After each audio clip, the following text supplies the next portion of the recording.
வாழ்க வளமுடன். அனைவருக்கும் சிவகரி அன்பான வணக்கம். இந்த வீடியோவில் எதை பற்றி பார்க்க போகிறோம், நிஃப்டி மற்றும் பேங்க் நிஃப்டி அடுத்த நகர் அப்படின்னு பார்ப்போம். அதுக்கு முன்னாடி சப்ஸ்கிரைப் பண்ணிக்கங்க. வீடியோ பிடிச்சிருந்தா லைக் பண்ணுங்கள், ஷேர் பண்ணுங்கள், கமெண்ட் பண்ணுங்கள். உடனுக்குடன் அப்டேட்டுக்கு டெலகிராம் லிங்க் டிஸ்கிரிப்ஷன் ஜாயின் பண்ணிங்க. சரி, அவங்க வீடியோக்குள்ளே போவோம். ஃபஸ்ட் நம்ம என்ன சொல்லியிருந்தோம் நடந்து பார்ப்போம். நம்ம என்ன சொல்லியிருந்தோம்னா, மார்க்கெட்டை பொறுத்தளவுக்கு என்ன தான் மேலே போனாலும் இறங்க தான் வாய்ப்பு, செல்லான் ரைஸுங்கிற மாதிரி சொல்லியிருந்தோம்.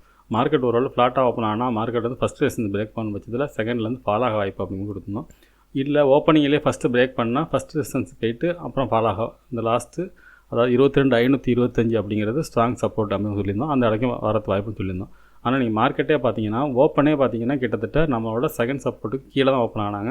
அதுக்கப்புறம் லேசாக மூவ்மெண்ட் கொடுத்துட்டு அதுக்கப்புறம் நகர முடியல. திருப்பி நம்ம எதிர்பார்த்த இடத்துக்கு 22,525 நம்ம கொடுத்துருந்தோம். அந்த இடத்துக்கு அக்யூரேட்டாக வந்துட்டு தான் மார்க்கெட் வந்து அப்சைடுக்கான செட்டப்பில் முடிச்சிருக்காங்க. சரி, ஓகே, பேங்க் நிஃப்டி பார்ப்போம். ஃப்ரெண்ட்ஸ், பேங்க் நிஃப்டி வச்சுருக்கேன். பேங்க் நிஃப்டி பற்றி நான் சொல்லியிருந்தோம்னா, இந்த செகண்ட் சப்போர்ட்டுக்கு கீழே மார்க்கெட் வந்து வந்துச்சுன்னா மார்க்கெட்டில் ஃபால் இருக்கும். ஆனால் அந்த அளவுக்கு கிளியரான செட்டப்பில் இல்லை. அதனால் இதுக்கு இறங்கினா மார்க்கெட்டில் அடுத்தது ஃபால் இருக்குங்கிற மாதிரி சொல்லியிருந்தோம். ஆனால் அதே சமயத்தில் செகண்ட் சப்போர்ட் அப்படிங்கிறது ஸ்ட்ராங்கான சப்போர்ட்டாக இருக்கும். இதை தொட்டால் அப்சைடு போக வாய்ப்புன்னு சொல்லியிருந்தோம். ஆனால் பார்த்தீங்கன்னா ஃபஸ்ட்டு பிரேக் பண்ணாங்க. அதுக்கப்புறம் அந்த சப்போர்ட் உள்ளே வந்துட்டு இந்த இடத்துக்குள்ளே ஒரு சைடுவேஸ் இருந்துட்டு அதுக்கப்புறம் அப்சைடு நம்ம சொன்ன மாதிரி அப்சைடு மூவ்மெண்ட்ஸ் கொடுத்துருந்தாங்க. இதுலேயும் நம்ம சொன்ன மாதிரி தான் கொடுத்துருந்தாங்க. ஆனால் நம்ம என்ன சொல்லியிருந்தோம், இந்த இடத்துல பிரேக் பண்ணால் மார்க்கெட்டில் ஒரு ஃபால் இருக்கும். ஆனால் இந்த இடம் ஸ்ட்ராங் சப்போர்ட் 48,525 ஸ்ட்ராங்கான இடமே சொல்லியிருந்தோம். அந்த இடத்துல பிரேக் பண்ணிவிட்டு திருப்பி பார்த்தீங்கன்னா இந்த இடத்துக்குள்ளே வந்து இந்த நம்ம கொடுத்துருந்த சப்போர்ட் லெவல்லே இருந்துட்டு அதுக்கப்புறம் ஒரு மூமெண்ட்ஸ் கொடுத்து அப்சைடு முடிச்சிருக்காங்க. சரி, ஓகே, சென்செக்ஸ் பார்ப்போம். ஃப்ரெண்ட்ஸ், சென்செக்ஸ் வச்சுருக்கோம். நம்ம சென்செக்ஸ்லாம் சொல்லியிருந்தோம். ஃபஸ்ட்டு சப்போர்ட் பிரேக் பண்ணால் மார்க்கெட் வந்து இறக்கத்தை கொடுத்துட்டு ஃபஸ்ட்டு ரெஸ்ட் போயிட்டு இறங்க வாய்ப்புன்னு சொல்லியிருந்தோம். ஆனால் ஓப்பன் நீங்கள் நல்ல ஒரு கேப் டவுன். அதனால் பார்த்தீங்கன்னா மார்க்கெட்டை பொறுத்தவரை நம்ம கொடுத்துருந்த 74,474 அப்படிங்கிற ஸ்ட்ராங் சப்போர்ட் ஏரியா சொல்லியிருந்தோம். அந்த சப்போர்ட் ஏரியா வந்துருச்சு. மார்க்கெட் அதையும் பிரேக் பண்ண முடியல. அதிலேருந்து அப்சைடும் போகலை. அந்த ரேஞ்சுக்குள்ளவே மார்க்கெட் முடிஞ்சிருச்சு. சரி, ஓகே, நாளைக்கு என்ன நடக்க வாய்ப்புன்னு நிஃப்டிலேருந்து பார்ப்போம். ஃப்ரெண்ட்ஸ், நிஃப்டி சார்ட் வச்சுருக்கேன். ஃபஸ்ட் எடுத்து ரிமூவ் பண்ணிவிடுவோம். இப்போ டே கேண்டில் பார்ப்போம். ஃப்ரெண்ட்ஸ், இப்போ டே கேண்டில் வச்சுருக்கேன். இந்த டே கேண்டில் செட் அப்படி பார்த்தோம்னா ஸ்ட்ராங் சப்போர்ட் ஏரியானா இந்த இடம் தான். இதை வந்து உடச்சிட்டாங்க. மார்க்கெட்டை பொறுத்தளவுக்கு இந்த இடத்த உடச்சாச்சு. அதனால் மார்க்கெட்டை பொறுத்தளவுக்கு நாளைக்கு ஒரு அப்சைடு போய்ட்டு திருப்பி ஃபால் ஆகிறதுக்கான வாய்ப்பு தான் இருக்குது. செட்டப்பில் தான் மார்க்கெட் வந்து முடிஞ்சிருக்கு.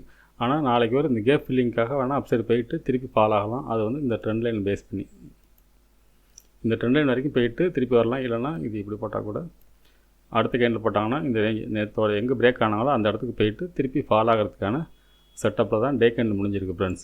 சரி, ஓகே, 50 மினிட்ஸில் பார்ப்போம். நாளைக்கு என்ன நடக்க வாய்ப்புன்னு. ஃப்ரெண்ட்ஸ், 50 மினிட்ஸில் வச்சுருக்கேன். இப்போ பார்த்தோம்னா ஃபஸ்ட்டு ரெசிஸ்டன்ஸ் பார்த்தோம்னா 22,620 அப்படிங்கிறது ஃபஸ்ட் ரெசிஸ்டன்ஸாக இருக்கும். அதுக்கடுத்து பார்த்தீங்கன்னா 22,720 நேற்றோட லோவாக இருக்கும். அதுக்கடுத்து பார்த்தீங்கன்னா 22,824 சப்போர்ட் எடுத்துட்டோம்னா இன்றைக்கி பொண்ணுலா தான் 22,518 அப்படிங்கிறது ஃபஸ்ட்டு சப்போர்ட்டாக இருக்கும். அதுக்கடுத்தது பார்த்தீங்கன்னா 22,417 அதுக்கடுத்து 22,297 வரைக்கும் போட்டிருக்கும். சரி, என்ன மாதிரி மூவ்மெண்ட்ஸ் வாய்ப்புன்னு பார்த்தோம்னா நாளைய மார்க்கெட்டை பொறுத்தளவுக்கு செல்லான் ரைஸ் மார்க்கெட் தான். மார்க்கெட்டை பொறுத்தளவுக்கு இதில் வந்து அப்சைடு போயிட்டு இந்த ஃபஸ்ட் ரேஸ் பிரேக் பண்ண முடியலன்னா மார்க்கெட் ஃபால் ஆகிறதுக்கான வாய்ப்பு அதிகம் ஃப்ரெண்ட்ஸ். இது கூட வரது வாய்ப்பு இருக்கும். ஒருவேளை இந்த ஃபஸ்ட்டு ரேஸ் பிரேக் பண்ணாலும் மார்க்கெட் வந்து திருப்பி டவுன் தான். ஒருவேளை இந்த இடத்த பிரேக் பண்ணாலும் மார்க்கெட்டை பொறுத்தளவுக்கு இந்த கேப் ஃபில்லிங் பண்ணிவிட்டு திருப்பி மார்க்கெட் ஃபால் ஆகிறது வாய்ப்பு இருக்கும். இந்த கேப் ஃபில்லிங் போயிட்டு வந்துச்சுன்னா மார்க்கெட் கொஞ்சம் வீக்காக இருக்கும். ஃபஸ்ட்டு சப்போர்ட்லேயே பிரேக் ஆனிச்சுன்னா மார்க்கெட் வந்து சடன் ஃபால் இருக்க வாய்ப்பு இருக்கும். இல்லை ஒரு அப்சைடு மூவ்மெண்ட் கொடுக்குறாங்க அப்படின்னு பார்த்தோம்னா இந்த 720 போயிட்டு அங்கேருந்து மறுபடியும் ஃபால் தான் இருக்கும். மார்க்கெட் வந்து இந்த ஹை அதாவது 23,000 தாண்டினா மட்டும்தான் அப்சைடு வாய்ப்பு இருக்கும். அது வரைக்குமே நமக்கு வந்து செல் அண்ட் ரைஸ் மார்க்கெட்டு தான். இப்போ இந்த இடத்தையும் பிரேக் பண்ணுறாங்க அப்படின்னாலும் மார்க்கெட் வந்து ஃபால் தான். இது வந்து கடைசி ஆயுதம். இதை விட்டாலும் மார்க்கெட் ஃபால் ஆகிறது வாய்ப்பு தான் இருக்கும். ஆனால் இந்த இடம் போயிட்டு திருப்பி ஃபால் ஆனிச்சுன்னா மறுநாள் வந்து புல்லிஸ் வரதுக்கான வாய்ப்பு இருக்கும். இந்த ரேஞ்ச் வரைக்கும் மார்க்கெட் போயிட்டு ஃபால் ஆனிச்சுன்னா மார்க்கெட் அப்சைடு மூவ்மெண்ட்ஸ் இருக்கிறதுக்கான ஒரு வாய்ப்பும் உண்டு. ஆனால் என்னோடய பாயிண்ட் ஆஃப் வியூவில் மார்க்கெட்டை பொறுத்தளவுக்கு இந்த செகண்ட் ரெசிஸ்டன்ஸுங்கிறது ஸ்ட்ராங்கான ரெசிஸ்டன்ஸாக இருக்கும். இதில் தொட்டால் மார்க்கெட்டில் ஃபால் தான் இருக்கும்.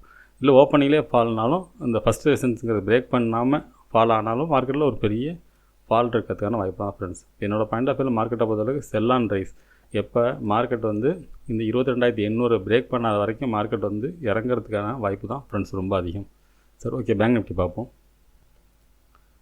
ஃப்ரெண்ட்ஸ், பேங்க் நிஃப்டி வச்சுருக்கேன். ஃபஸ்ட்டு எல்லாம் ரிமூவ் பண்ணிவிடுவோம். இப்போ டே கேண்டில் பார்ப்போம். ஃப்ரெண்ட்ஸ், டே கேண்டில் வச்சுருக்கேன். இந்த பேங்க் நிஃப்டி டே கேண்டில் பொறுத்தளவுக்கு பார்த்தோம்னா ஒரு கிளியரான ஒரு சப்போர்ட் லெவலில் ஒரு ஹேமர் போட்டுறாங்க. இதுபடி பார்த்தா மார்க்கெட் அப்சைடு போகிறது வாய்ப்பு இருக்குது. நாளைய மார்க்கெட்டை பொறுத்தளவுக்கு பேங்க் நிஃப்டி வந்து நிஃப்டி அழைச்சிட்டு போகிறதுக்கான வாய்ப்பு இருக்க மாதிரி செட்டப்பில் தான் இருக்குது. ஏன்னா நிஃப்டி பேங்க் நிஃப்டி மட்டும் தான் புள்ளி செட்டப்பில் இருக்குது. பாக்கி ரெண்டுமே சென்செக்ஸுமே பெரிஸில் இருக்க சென்செக்ஸ் வீடியோவில் சொல்கிறேன். இதுபடி பார்த்தோம்னா அப்சைடு போகிறதுக்கான வாய்ப்பு இருக்குது. நாளை மார்க்கெட்டை பொறுத்தளவுக்கு பேங்க் நிஃப்டி அழைச்சிட்டு போதா இல்லை நிஃப்டி பேங்க் நிஃப்டி கீழே இழுத்துட்டு போகுதாங்கிறது நாளை மார்க்கெட்டில் தான் தெரியும். சரி, ஓகே. இது பேங்க் நிஃப்டி செட்டப் படி மார்க்கெட் புள்ளி செட்டப்பில் இருக்குது. சரி, ஓகே. 50 மினிட்ஸில் பார்ப்போம் என்ன நடக்க வாய்ப்புன்னு. ஃப்ரெண்ட்ஸ் 50 மினிட்ஸ் வச்சுருக்கேன். இப்போ பார்த்தோம்னா ஃபஸ்ட்டு ரெசன்ஸ் பார்த்தோம்னா 48,748 அப்படிங்கிறது இன்றைக்கி போன ஹை. அதுக்கடுத்து பார்த்தோம்னா 49,069ங்கிறது செகண்ட் ரெசன்ஸாக இருக்கும். அதுக்கடுத்து பார்த்திங்கன்னா 49,397 தேர்ட் ரெசன்ஸாக வச்சுருக்கும். சப்போர்ட்னு எடுத்துகிட்டோம்னா 48,514 அப்படிங்கிறது ஃபஸ்ட்டு சப்போர்ட்டாக இருக்கும். அதுக்கடுத்து பார்த்திங்கன்னா 48,371, அதுக்கடுத்து 48,161. இது பார்த்திங்கன்னா நிஃப்டியில் அப்படியே கொஞ்சம் டிஃப்ரெண்ட்டாக கொஞ்சம் மாறுபட்டு இருக்குது. நிஃப்டியில் வந்து அப்படியே ஃபால் இருக்கிற மாதிரி காட்டுறான், இதை கொஞ்சம் வேறு மாதிரி இருக்குது. இதில் பொறுத்தளவுக்கு ஃபஸ்ட்டு சப்போர்ட் எடுத்துச்சுன்னா மார்க்கெட்டை பொறுத்தளவுக்கு இந்த ரேஞ்ச் வரைக்கும் போகிறது வாய்ப்பு இருக்குது. ஆனால் இந்த இடங்கிறது கொஞ்சம் ரெசிஸ்டன்ஸ் ஏரியா தான். இதை தொட்டால் விழுகும், அதை கொஞ்சம் மாற்றி கூட போட்டுருவோம். என்னோடய பாயிண்ட் ஆஃப் வியூவில் மார்க்கெட் வந்து ஃபஸ்ட்டு சப்போர்ட் எடுத்தாலும் அப்சைடு தான் போகும். ஆனால் இந்த இடத்த தாண்டணும் செகண்ட் ரெசிஸ்டன்ஸுங்கிறது ஒரு ஸ்ட்ராங்காக இருக்குது. நிஃப்டியில் அது போல் தான் இருக்குது. இந்த இடம் தொட்டால் ஒரு சின்ன ஃபால் இருக்கும், அந்தமாரி தான் இருக்குது. ஒருவேளை இந்த இடத்த பிரேக் பண்ணும் பட்சத்தில் மார்க்கெட்டை பொறுத்தளவுக்கு இந்த 49,400 வரைக்கும் இந்த ரேஞ்ச் வரைக்கும் போகிறது வாய்ப்பு இருக்கும். இல்லை இந்த இடத்த பிரேக் பண்ணது அப்படின்னாலும் செகண்ட் சப்போர்ட் எடுக்கும். சப்போர்ட் எடுத்து அப்சைடு போகிறதுக்கான வாய்ப்பு செட்டப்பில் தான் இருக்குது.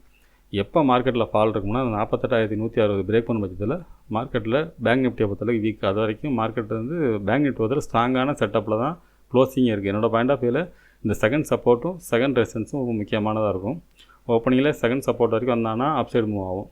இல்லை செகண்ட் ரெசிஸ்டன்ஸ் வரைக்கும் போயிட்டான்னா அங்கேருந்து ஒரு சின்ன ஃபால் இருக்கும். இந்த இடங்கிறது நோ ட்ரேடிங் ஜோன். அதாவது செகண்ட் ரெசிஸ்டன்ஸும் தேர்ட் ரெசிஸ்டன்ஸுக்கு இடையில் நோ ட்ரேடிங் ஜோன். அதே போல் செகண்ட் சப்போர்ட்டுக்கும் தேர்ட் சப்போர்ட்டுக்கு இடையில் நோ ட்ரேடிங் ஜோன். இந்த இடத்துல வந்தாலும் மார்க்கெட் வந்து எந்த டைரெக்ஷனில் இந்த செல்லரை பையர்ஸ் நடக்கிற இடம் அது அவங்க இந்த இடத்துக்கு வந்து அப்போல சூழ்நிலைதான் இடம் மார்க்கெட் நடக்கும். அதேபோல் இந்த இடமும் அதே போல் தான். ஏன்னா மேலே வந்து செல்லர் விட மாட்டாங்க, அந்த மாதிரி இடம் இந்த இடம். அதனால் இந்த ரேஞ்சில் இருக்கும். என்னோடய பாயிண்ட் ஆஃப் வியூவில் பேங்க் நிஃப்டி புல்லிஸு, நிஃப்டி பேரிஸு அதுக்கான செட்டப்பில் இருக்குது. ஒரு வேளை அப்படி இருந்துச்சுன்னா கூட மார்க்கெட் சைட்வே செட்டப்புக்குள்ளே போயிடும். அதாவது ஒன்று பையிங் ஒன்று செல்லிங்கில் இருந்தாலே பெரும்பாலும் மார்க்கெட்டில் ஒரு பெரிய மூமெண்ட்ஸ் இருக்காது. இல்லை நாளைக்கு வந்து ஒரு ஸ்பின்னிங் டாப் போட்டு இப்போ ஹேமர் போட்டிருந்தாலும் ஒரு ஸ்பின்னிங் டாப் போட்டு அந்த ஹையை பிரேக் பண்ணால் அப்சைடு மூமெண்ட்ஸ் அப்படி அந்தமாரி செட்டப்பில் கூட வரதுக்கான வாய்ப்பு இருக்குது. அப்படி இருக்கும் பட்சத்தில் நமக்கு மார்க்கெட் இந்த இதுக்கும் இடையில போட்டு இங்கே மிடில் எங்கே ஆரம்பித்தா அந்த முடிக்கிறதுக்கான வாய்ப்பும் அதிகம் ஃப்ரெண்ட்ஸ். சரி, ஓகே. சென்செக்ஸ் பார்ப்போம். ஃப்ரெண்ட்ஸ் சென்செக்ஸ் வச்சுருக்கேன். ஃபஸ்ட்டு அதை ரிமூவ் பண்ணிவிடுவோம். இப்போ டே கேண்டில் பார்ப்போம். ஃப்ரெண்ட்ஸ் பார்த்திங்கன்னா நிஃப்டி சென்செக்ஸ் ரெண்டுமே பார்த்திங்கன்னா ஒரு கிளியரான ஒரு ஃபால் தான் இருக்குது. எல்லா அதுவும் உடச்சிட்டாங்க. இதை பொறுத்தளவுக்கு ஃபாலுக்கான செட்டப்பில் தான் இருக்குது நிஃப்டியும் சென்செக்ஸும். நாளைக்கு வந்து பேங்க் நிஃப்டி கையில் தான் இருக்குது மார்க்கெட்டை அப்சைடு கொண்டு போகிறதுக்கான வாய்ப்பு. நாளைக்கு பேங்க் நிஃப்டியும் ஒரு செல்லிங் வந்துச்சுன்னா ஒரு பெரிய ஃபால் இருக்கிறதுக்கான வாய்ப்பு அதிகம் ஃப்ரெண்ட்ஸ்.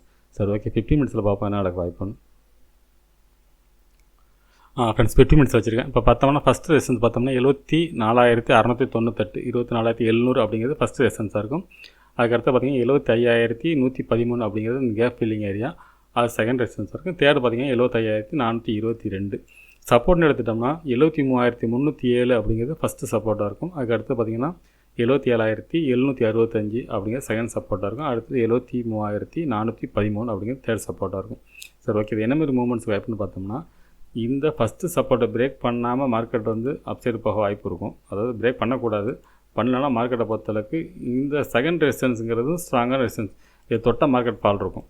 இப்போ வந்து மார்க்கெட் வந்து செல் அண்ட் ரைஸ் தான். மார்க்கெட் என்ன தான் மேலே போனாலும் மார்க்கெட் இறங்க தான் வாய்ப்பு. எப்போனா இந்த தேர்ட் ரெசிஸ்டன்ஸ் தாண்டாத வரைக்கும் மார்க்கெட்டை பொறுத்தளவுக்கு செல்லிங் தான் இருக்கும். அதே சமயத்தில் ஃபஸ்ட்லேயே ஓப்பனிங்லேயே இதை பிரேக் பண்ணிட்டாங்க அப்படின்னா ரீடெஸ்ட் பண்ணி திருப்பி ஒரு ஃபால் இருக்கிறதுக்கு வாய்ப்பு இருக்கும். இந்த இடம் வரைக்கும் இறங்கிறது வாய்ப்பு இருக்கும். இந்த இடம் அதாவது செகண்ட் சப்போர்ட்டுக்கும் தேர்ட் சப்போர்ட்டுக்கு இடையில் உள்ளது நோ ட்ரேடிங் ஜோன் இந்த இடமும். அதே போல் பார்த்திங்கன்னா இந்த இடம் செகண்ட் ரெசிஸ்டன்ஸுக்கும் தேர்ட் ரெசிஸ்டன்ஸுக்கு இடையில் பார்த்திங்கன்னா நோ ட்ரேடிங் ஜோன். இந்த இடத்துல வர்றப்பையும் மார்க்கெட் வந்து என்னோடய பாயிண்ட் ஆஃப் வியூவில் மார்க்கெட் இறக்க தான் பார்ப்பாங்க. அதுக்கான செட்டப் தான் இருக்குது. ஆனால் மார்க்கெட் வந்து ஒரு ஃபால் ரீடெஸ்ட் பண்ணி திருப்பி விழுக தான் வாய்ப்பு. அதாவது டே கேண்ட் செட்டப் படி பார்த்தோம்னா மார்க்கெட் அப்சைடு போயிட்டு இந்த இடம் ரீடெஸ்ட் பண்ணி திருப்பி கீழே தான் விழுக தான் வாய்ப்பு.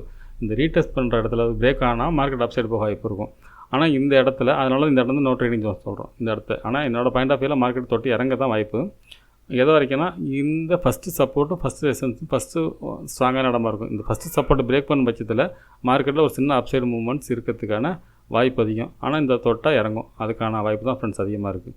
அதே சமயத்தில் ஃபஸ்ட்டு சப்போர்ட்டை பிரேக் பண்ணாமல் மார்க்கெட் அப்சைடு பண்ணிச்சுன்னா இங்கே ஃபஸ்ட்டு சப்போர்ட்லேருந்து இந்த ரேஞ்ச் வரைக்கும் கூட வரதுக்கான வாய்ப்பு அதிகம்.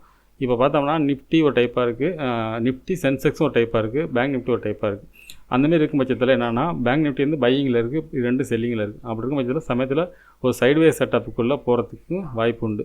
இதுக்கு மேலே போயிட்டு நான் சொன்ன மாதிரி, அதாவது இது கீழேயும் ஃபஸ்ட்டு சப்போர்ட்டை தொட்டுட்டு மேலே செகண்ட் ரெசிஸ்டன்ஸ் தொட்டுட்டு இடையில மிடில் இப்போ எங்கே முடிச்சு இந்த இடத்துல முடிச்சிட்டாங்கன்னா ஒரு ஸ்பின்னிங் டாப் கேண்டில் வரும்.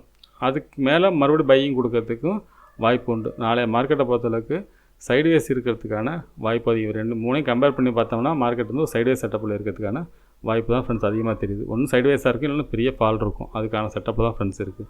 சரி, ஓகே ஃப்ரெண்ட்ஸ், அடுத்த வீடியோவில் சந்திப்போம். நன்றி, வணக்கம்.